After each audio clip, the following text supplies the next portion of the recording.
Hey guys, welcome back to the Design the Life You Love with Lynn's podcast. I'm so happy you're here.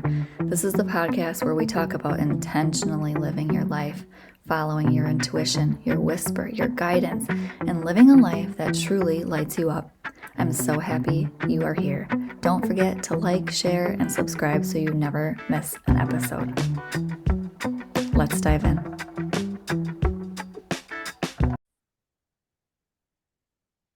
Good morning, my loves. Welcome back to the Design the Life You Love with Lynn's podcast. Today I have Dianna Nicole on, and she and I were just chit-chatting before we got started. It sounds like we have some common threads. So, Yeah. welcome to the show. I'm so excited to have you here, and tell us a little bit about yourself.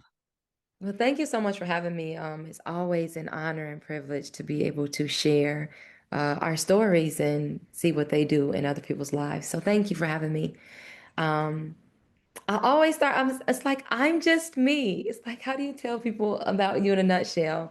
Um, the short version is, I think I've always been a woman who, even as a kid, wanted to explore. I was always marching to the beat of my own drum, right? So got married young at 19, had my kids kind of fast back to back, four of them. And everything else in my life has kind of happened around that. You know, it's mom, wife, me, and then whatever else kind of has come along, whether it be um, entrepreneur stuff, trying to make money, whether it be trying to do self-care and take care of yourself, or pouring into other people as an extension of your family. Um, I do a lot of things, but they all kind of come from that base of who I am. Yeah. Mhm. I love it. Yeah, thank you. Um, You have Happy Lady, Happy Life. Can you tell me a little bit about that and what that means to you? Oh my goodness. Um, if I could just be 100% transparent, I was always doing these things kind of out in the world. Mhm. And whether it was I was a school teacher, whether it was I was singing, whether it was I was speaking, and I felt like everybody on the outside loved me. But I was the meanest to the people who I was in the house with, you know, and not intentionally. I was tired or I was hungry or I was stressed, and they caught it all. And I felt like a hypocrite. I felt like I was a hypocrite and I felt like I was phony. And I did not love that Dianna.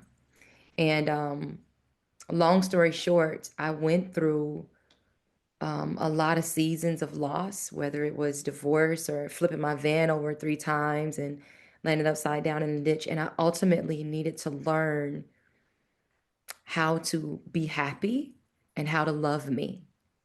And once I learned how to be happy for myself and how to love myself, um, I always say, hurt people, but happy people help people.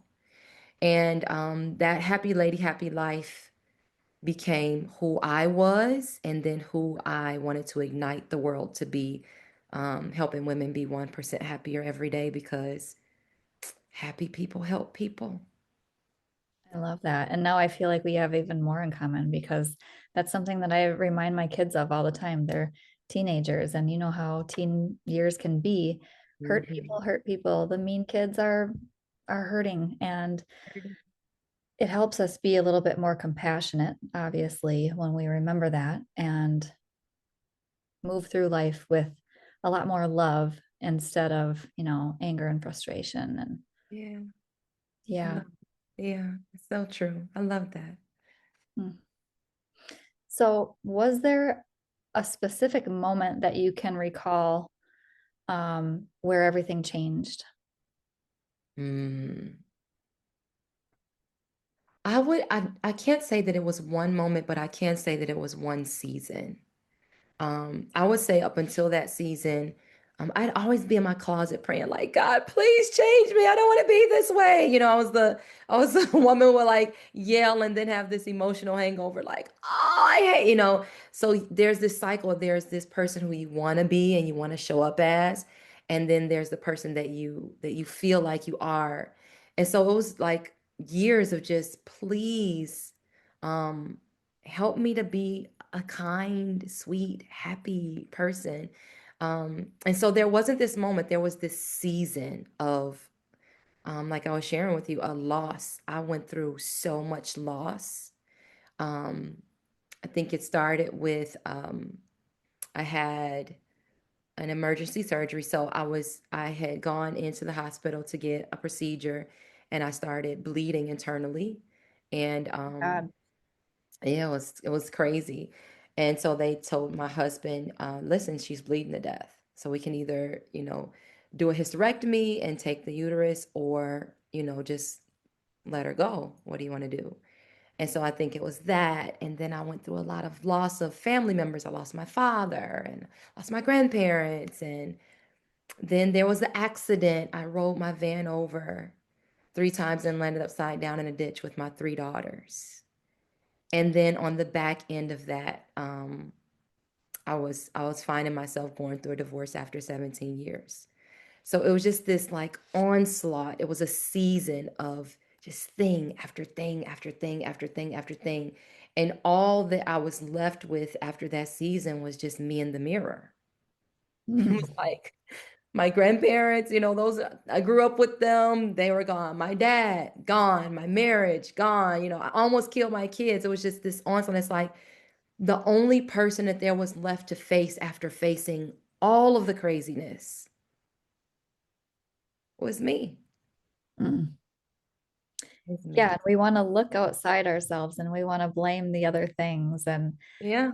Yeah. yeah, I can relate to that so much. How long was this season exactly? Oh my Like, God, too long.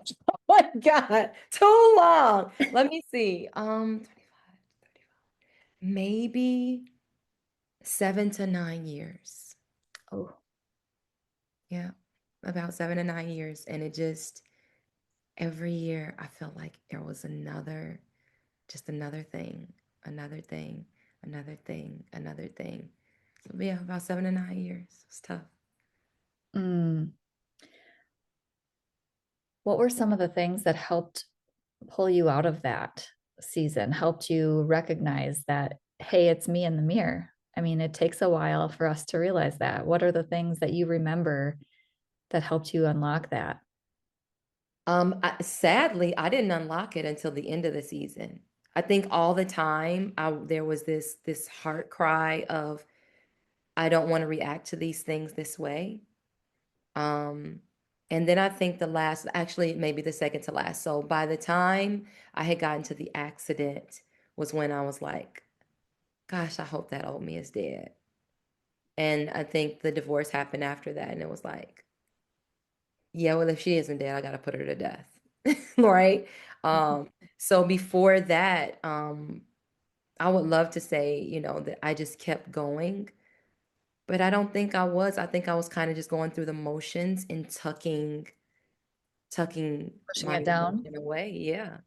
Mm. And I had different outlets here and there. Like I love to sing. So I'd write a song about it, cry about it. But there was never this like deep self-reckoning. It was just kind of just stuffing it, stuffing it, and stuffing it. Um, and I think that as women, that's what we learn. We learn that we have to be strong. We're the mom, we're the wife, we're the friend, we're the community help person and the board of whatever. And then the internet tells us that everybody else has it together. So we should Right. too. Yep. Um, Everybody else's house is clean. Everybody right, else has picture perfect memories. right. They're on vacation at Disney, you know? Yep. So I wish that I could tell you that there was this strong Diana that was just pushing, but I wasn't. I was suppressing and suppressing and suppressing. And I think that that's why there was so much anger because you can only suppress so long, right? And then you just like throw it up on some, oh, sorry. That was the last year and a half of, oh, I'm sorry. That was the last 6 months of trying to keep it, look like I'm keeping it together. But I didn't get to my moments until like those last two. I think the accident I went in my mind and my heart to, I hope this old Diana is dead, and I hope that she died in that. I hope she's upside down in that van over there. Mm. And I don't know how, but somehow I've gotta. And I think by the divorce, by that time, it was like, okay, well, if she isn't dead, I've got to figure out how to put her to death because it's literally costing me my life. Yeah. Yeah. Mm.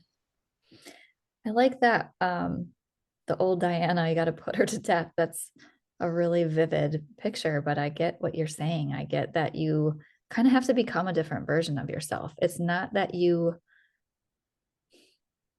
need fixing. It's that you need a new identity, new Mm. um new thoughts and new emotions and new experiences, right? Like it's all part of this very intricate puzzle that makes up who we are. And I don't know, maybe sometimes we need to get out of the old environment in order to make those changes. I Yeah. know I did. What do you Yeah. think about that? I 100% agree with that. I almost not just changed my physical environment, but I changed a lot of my relationship environments.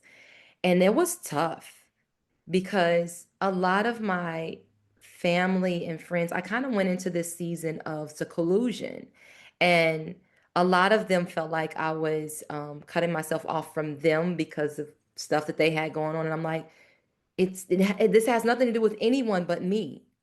And I was trying to change environments and get into rooms with people who had the tools and the skills that I needed. Mm, I remember even relationship wise, I got inside of this group of women. They're like, can a woman change her relationship without her man even knowing that he's working on it? Like just single-handedly her. And I remember learning all these things about self-care and respect and what that looked like. And my old environments thought that stuff was nuts. They're like, well, you need to tell him, and you guys, and I'm like, you guys, that clearly has not worked. right. We've been doing that for the last 20 years. Um, so yes, you have to change the environment of relationships that you're in. You have to change your environment of those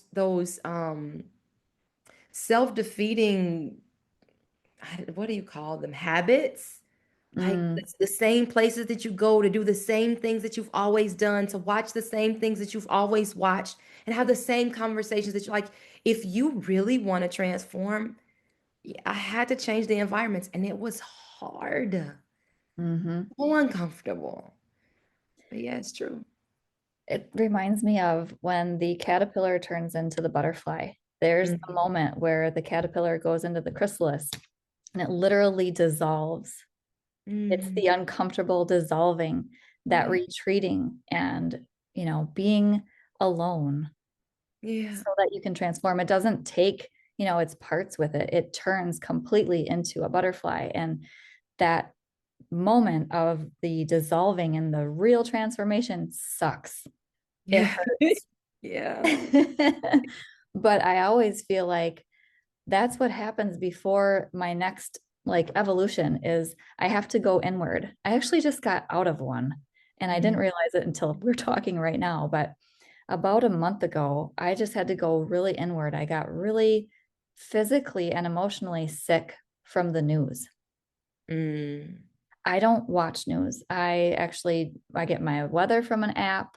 I try to stay out of the news and not participate in any kind of negative thoughts or feeds or any of that stuff. But Mhm. obviously, that's really not the answer either. We have to be aware of what's going on in the world. And I watched a podcast where I came across some stuff that I really just, oh, I physically was sick. Like Yeah. I could feel it in my throat for Mm. days, maybe a week. And Mm. I had horrible dreams, Yeah. vivid dreams. And I just didn't want to do any life. I didn't want to do any people. And I got sick right Mm. after. And I think that was like my body's way of, no, you're not going to do anything right now. You're going to sit in this and you're going to feel it and you're going to come out of it with a different level of awareness.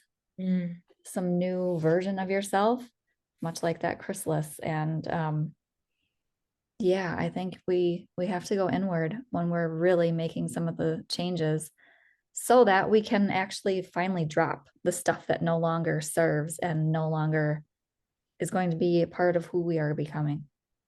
it's true. And I love this. I love this accountability that you're having around it because it's so much easier to look outward and tell somebody else what they need to fix. Well, Mm, you need to do that. Like that is so much easier than going in and fixing.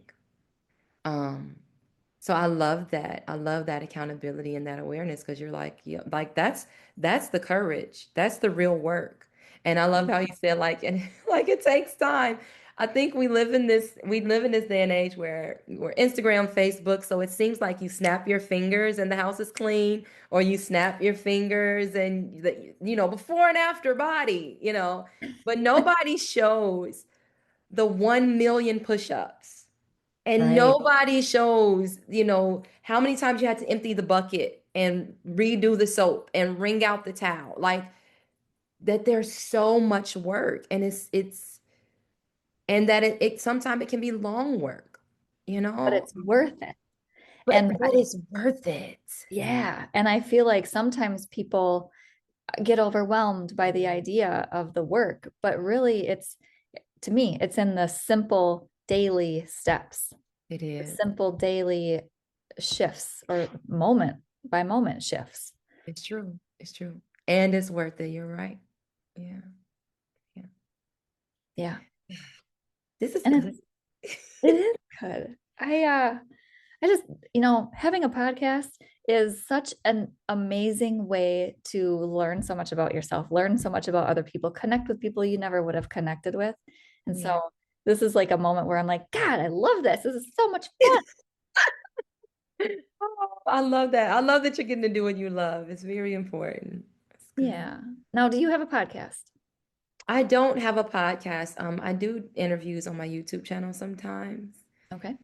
I've been wanting to do a podcast. I think in this season, I'm just trying to find the space. There's so much going on and things have been growing really fast. But I would love to. I think I see myself in the next year or two being able to just get it out there and do it.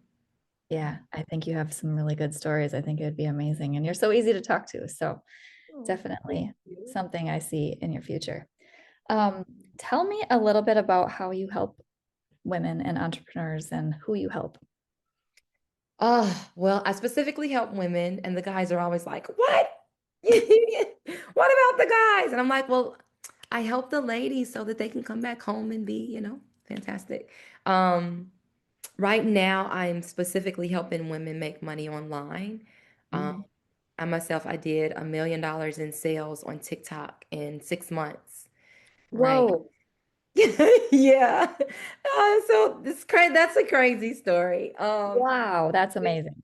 Yeah, it's crazy. And the craziest part is about $950,000 of those sales was in an hour a day. In an hour a day. So most of my day goes to making content that makes money and then coaching women on how to do that same thing.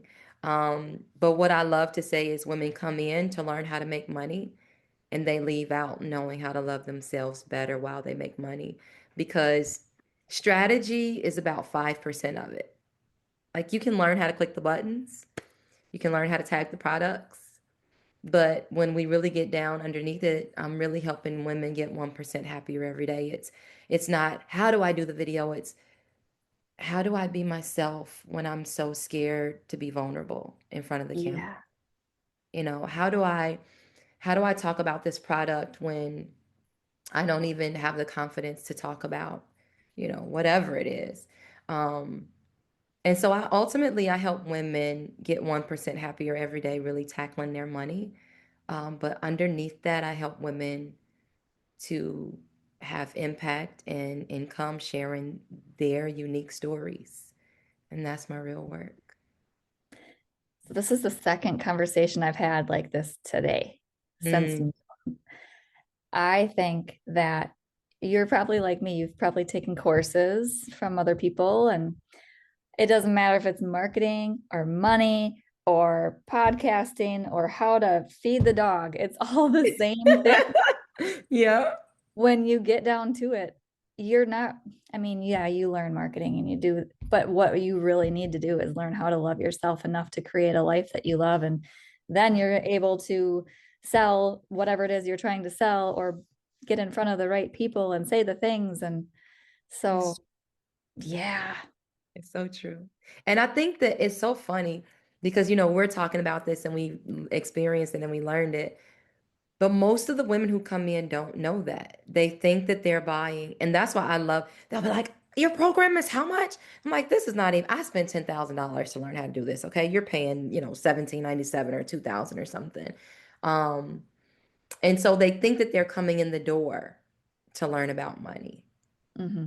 And then they leave and they go, oh, oh, this wasn't. And they're happy. They learned how to make money, but they leave with a confidence and they leave with an assurance and a self-love that because most people who I think aren't making the money or living the life that they want, they don't even realize that it's not just the skill set that's in the way. Right. They They think it's, probably, yeah, go they think ahead. they need to learn how to do one more platform Yep. or, yeah. When they get to like we get to not they, we, right? We get to a certain point and then we stop watching the course or we stop doing this or we stop doing that. So now I tell them, I say, listen, a course is only as good as the coach, the coaching that comes along with it. So I said, find a coach that you trust because I'm going to be digging. I'm going to be digging. We're going to be digging for money, but we're going to deliver your money, baby. But I'm your midwife in the room with you. So I love that. the course is only as good. And I said, well, if you're going to buy a course, don't buy a course without a coach. Like you're just Mhm. going to do it at the same thing that you did the last time you bought a course. Mhm. So get some coaching because a course is only as good as the coaching that comes with it. Yep. And I feel like it all depends on where you're at in the moment, right? Like Yeah. I've rewatched courses and I always come back with something different because I was a different version of myself then. Yeah. And yeah. And the authenticity piece that you talk about, like that's what we're scared to do. But Mm-hmm. that's the unlock. That's the key. If Yeah. you are just unapologetically your badass weird self, Yes. you can do whatever you want to do. You can make Yeah. however much you want to make. You can have a YouTube channel and a podcast and a whatever. Yes. It's true. It's true. Yeah. Yeah. And usually I think the thing we're scared to say the most is the thing that's going to unlock it. What do you Mm. think about that? The thing we're scared to say the most is the thing that will unlock it.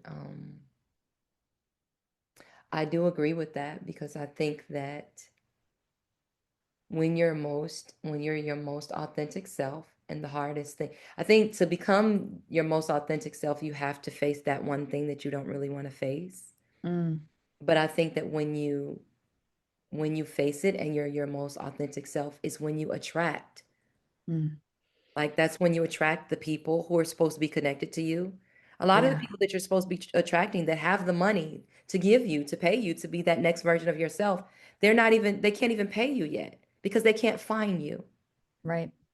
They run into you and it's this fake, guarded, not let anybody all the way in. So you're right. It's like that question right there that you don't want to tackle. Like when you tackle that and you get to your real version of yourself, then you're going to attract all the things. Yeah. I agree. I definitely agree. Yeah.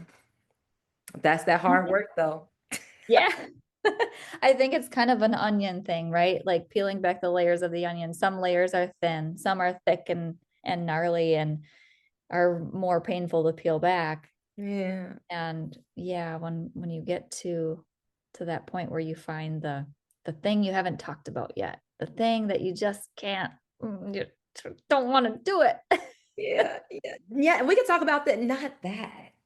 Yeah, Not look over that. here. Yeah. It's so true. It's, Mm. Is there a common a common struggle, a common phrase that you maybe hear women say that you can share with us? Like sometimes I feel like if you've done some of this work, you start to develop your own language, or like I always find myself saying, are you living in alignment? And then does 90% of the audience even know what living in alignment means? Like, do you find a common thread of pain points for the women that you help? Like, what are they up against? What is their struggle? Most of them, it's either one of two things. It's either not believing that it's possible for them. Like they believe that it's real, they believe that it's possible, they believe that you did it, but underneath all of that, and they believe that it's possible, period, right? But when you dig underneath all that, it's them really believing that it's possible for them. The fear Or that an unworthiness type? right. Will it happen for me? Or not will it happen for me? It won't happen for me. So that's a huge one. And then and I think that this one kind of offshoots off of that because a lot of it is like this cliche, like, oh, I can't afford it. But what really happens is I find that we women we invest in a bunch of stuff, right? We invest in this and we invest in that, but we won't invest in ourselves. So we say, I can't afford that.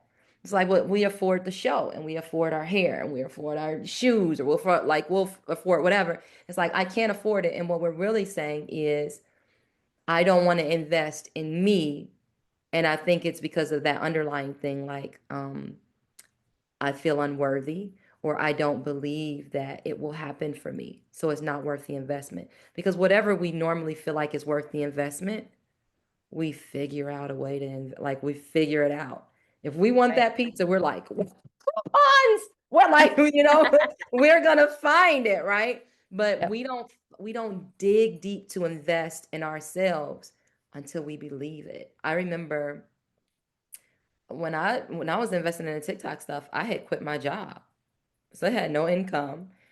And I had found courses and I invested about 10,000. And people were like, well, how'd you have 10,000? I didn't. I was like, Klarna, Afterpay, and I got some dressers in the garage that I can paint.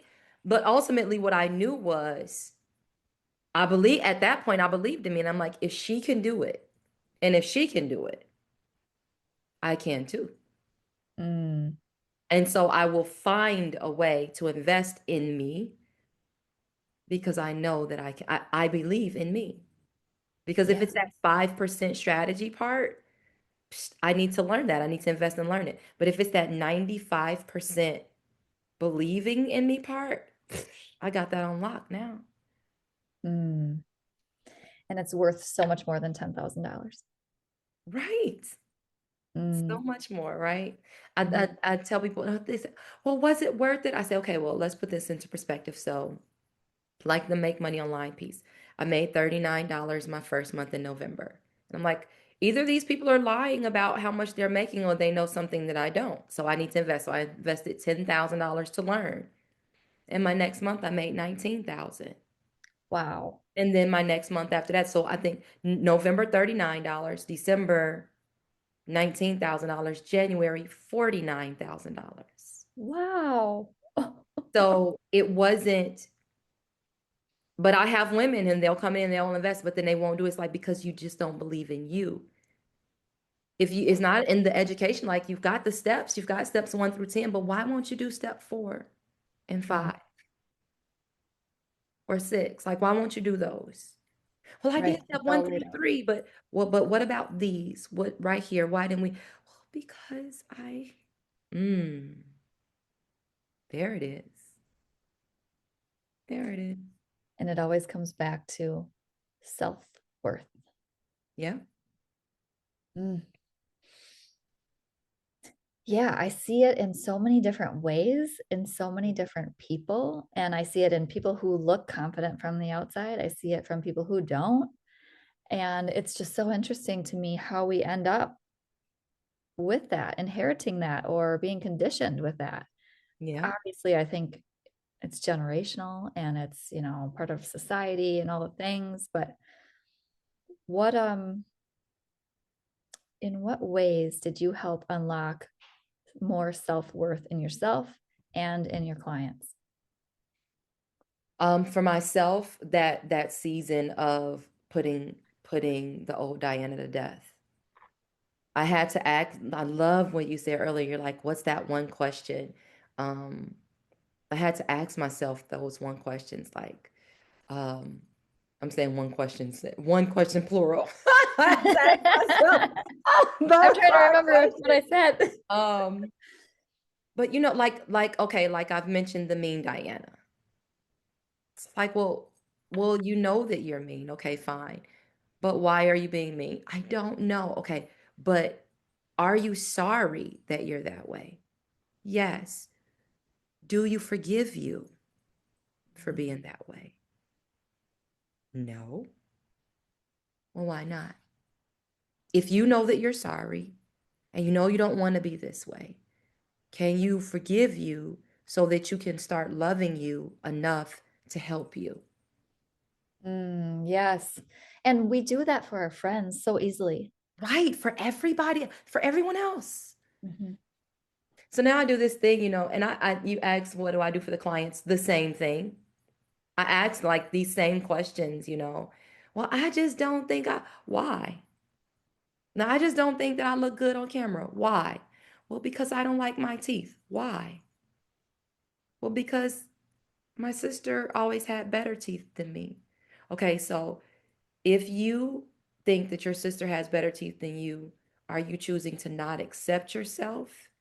Are you saying that you're going to do away with you and play down because of do you not deserve love?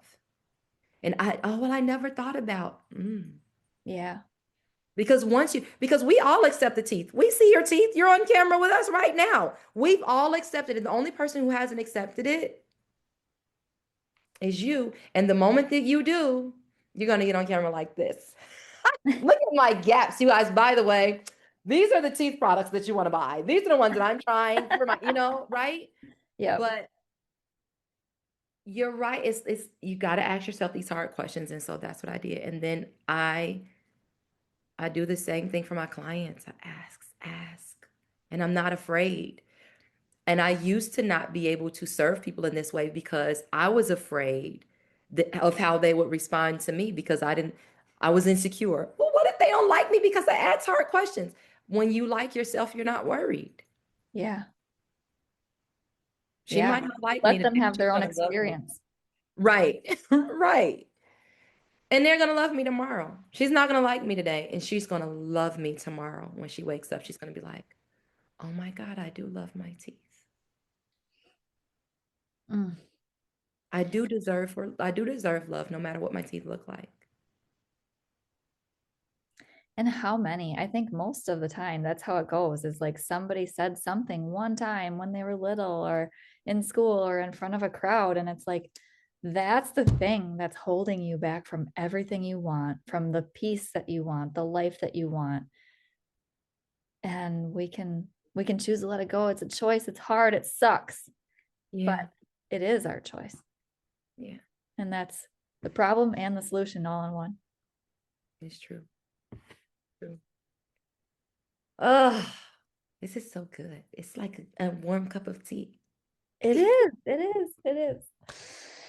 Oh, um, I talk a lot about intuition and getting connected to our intuition. And I believe being connected to our intuition, being connected to God, to nature, to our higher self, to our ancestors, I think it's all kind of the same thing, right? Yeah. Can you think of a time where you trusted your intuition over logic and what you were supposed to do and how it affected you? Oh yeah. That even recently with this business stuff that I was telling you, I quit a job. I walked out on my job. I was teaching full time, and I walked in, and I'm like, I'm done. Mm, I'm done. And I started packing up my things, and my assistant said, "What are you doing?" I said, I won't be back." She's like, "When?" Like, I'm like, "After today." And that was absurd. Like, Mm. how are you quitting? How are How dare you? what? You have savings, right? No. You have another job lined up? No. But in my gut, I knew, no, not here. Not now. Not, this isn't for me. And I quit. I quit. Yeah. And Amen to that. what'd you say? Amen to that. I just love hearing these stories because I have similar stories and I tell my stories and I think people sometimes look at you like you have two heads, like, oh yeah, that worked out for you, like you were saying. Hmm. That's nice. It worked for you, but I can't do that because I have this, this, and this, and this. And it's like you're arguing for your own limitations. I believe more in you than you believe in you. Can you just open your eyeballs? But that's Yeah. why I love having these conversations because I'm like, ha, there's 17 more women that have the same Ah, story. see, she's crazy too. Yes, join the crazies. Right. But the thing is, you're going to, if you love yourself, if you believe in yourself, you're going to find a way. Like you're not gonna let the I don't know if it's the news, I don't know if it's our society, like they have us so spooked. Like if you do this, then what? My thing is always worst case scenario. Like, what is the worst? Do you think that you're gonna let you starve? Right. Do you think that you're gonna let you die? Do you think like really, really? Like what do you think that you're gonna let happen to yourself? That's so you're so scared of all of this stability or this whatever crumbling behind around you. And it's like if it all crumbled, would you be out on the street? No, you wouldn't. You would figure it out. I like how you say, would you let you starve? Would you let you? Like, are we forgetting that we have agency, that we have power, that we have choice? Yeah. I think we are forgetting. We're scared. Like, I don't know. It's like somebody told us we didn't have a choice. Yeah. Right. I- Right. We don't have to feed on that steady diet of like lack and scarcity and fear that is just totally being fed to us in every possible way. yeah. Yeah. And I think when you've hit rock bottom so long, I mean, so many times for me, it's been so many. It's like if I do this, it definitely cannot be worse than that. Like it can't be worse than laying on the operating table about to die. It can be worse than being upside down and it. Like it can't be worse than divorce. It can't be worse than not loving yourself. Like I remember I wanted to leave the job, and this lady's like, "Well, you know that means you're gonna lose your salary," and I'm like, I've seen worse. Like, Right. I've seen worse than losing a salary. And will I let myself starve? No. No. I love that. Yeah. I love that. So if life truly can be designed with intention, if we can truly design our life, what is a choice that someone can make, someone listening today can make right now to do so? Oh, that's a good one. I would say start with instead of, because I'm right now I'm in the make money space. Instead of, because I hear this woman, I just need to make this much. I just need to make 10,000 a month. I just need to make 20,000 a month. I just need to replace my job. I just need to make 7,000. Like instead of telling yourself how much you need to make, my first step would be write down what you want your days to look like. Because I it's like not even that. about the money. Like, what No, does your perfect day look like? Write it down. What does your perfect job look like? Write it down. Like, what do you really want? Because if it came down to it, my husband and I, we were doing these cards last night. If we were to separate today, what's the one thing that you would do? I'm like, I will let go of the house. I will let go of the cars. I will get in my camper van and just be gone. And it's like, how much money does that really cost?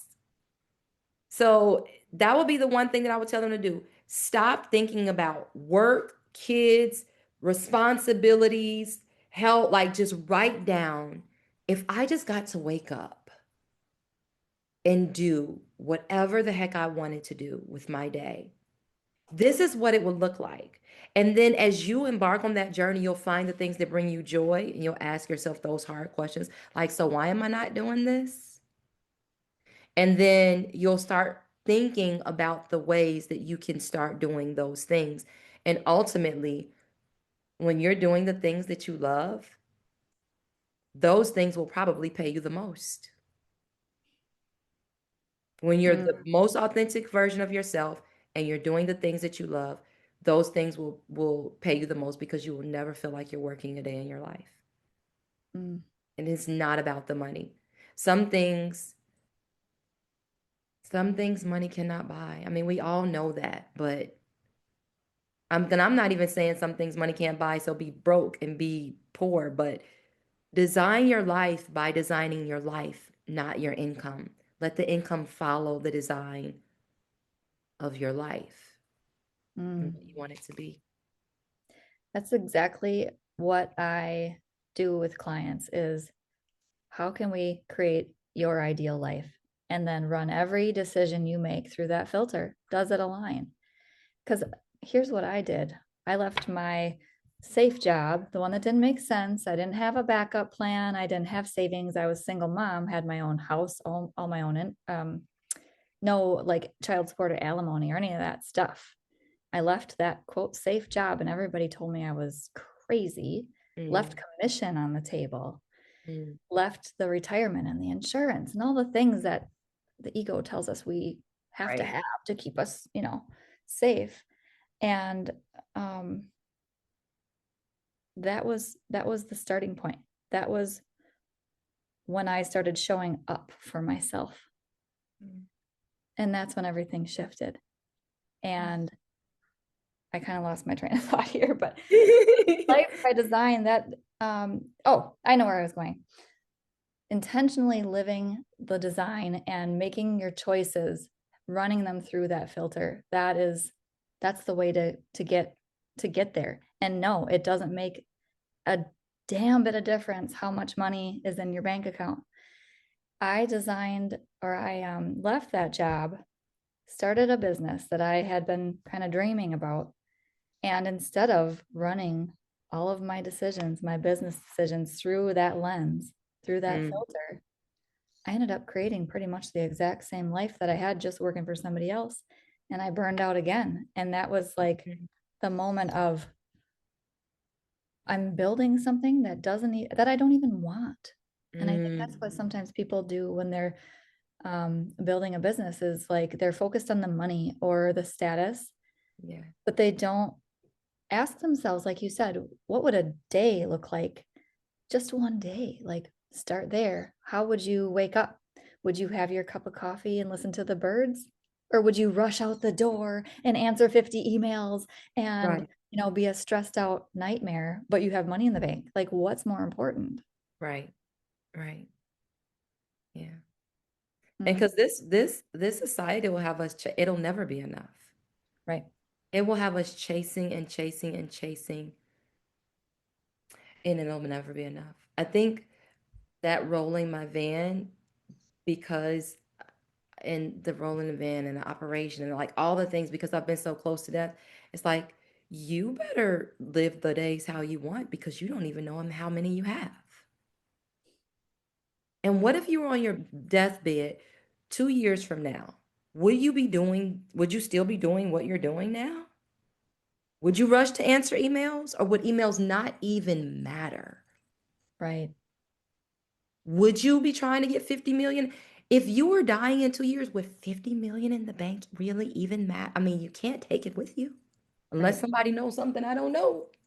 Dollars are still paper, right? I mean, maybe you would be putting it in the bank to leave to your kids. So if you're telling me you're doing it filtering, I love how you're like filter it through. Would you be stacking that money with the filter because you want to leave it for your kids, or would that not even be a thing that you worried about? Like, Right. Would you be spending more time with them to create the lasting memories that are really going to matter and really be a legacy? I love that write it down and then filter everything through it because you can still This society will have you building, it will never be enough. Mhm. The house will never be enough. The bedrooms won't be enough. The car, there's always going to be the new iPhone, the new car, the new skincare, the new, like, there's always going to be the new.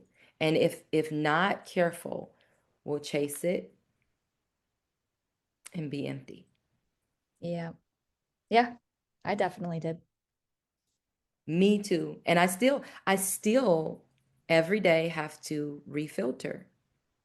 It's practice. And that's what I mean by it's work, like the little steps every day and the intentions every day. Yeah. Because you can't just like write your design and then forget about it. You got to Mhm. keep going back to it and like checking yourself because we are impacted by so many things and we're creatures of habit and we've been programmed for, I'm 40 years old. I've been programmed for how many years to think I needed the new thing Yeah. and think that the happiness was in the new thing or the new blah, blah, blah. And it wasn't. Yeah. I'm glad that you're saying this because even doing this is challenging me. It's like, man, Diana, because we get online and we get caught up. It's like, okay, I'm chasing this, and I forget. And so I'm glad that you're saying this to me because, like, I have written it down. I have my idea, and it's like, wait, but is what you're doing now, today, this week, next week, is it getting filtered through that still? Mm, Like, when's the last time you filtered what you're doing through that? mm. So I love that you're saying that. It's challenging me. It's like, oh. Okay, maybe I need to filter this thing weekly. Yeah, Wait yeah. a minute. Hold on a second. No Don't thanks. we have an app for that? We need an app for that. Filter dream my dream filter. Uh, Yeah. Well, this has been amazing. Thank you so much. I feel like we could talk for like 17 more hours, and I don't think this is going to be our last conversation. hopefully not. This has At been least really I hope not. yeah. Now you help women with money. You help women sell on TikTok, sell online, Mhm. and remind us where we can find you and how they can work with you. Okay, yes. I am everywhere except for YouTube. So I'm on Instagram, Facebook, TikTok, LinkedIn at the only Dianna Nicole. And Diana is spelled with two N's, Dianna, and Nicole is Nicole. So if you type me into any of those platforms, the only Dianna Nicole, you'll find me. And on YouTube, just take off the only and type in Dianna Nicole, and I'll be the light-skinned lady with the cut off hair who said, I'm sick of doing it and just doesn't comb it anymore. Oh, you're beautiful inside and out. I love it. Thank All you. right. Thank you so much for being here. Oh, thank you for having me.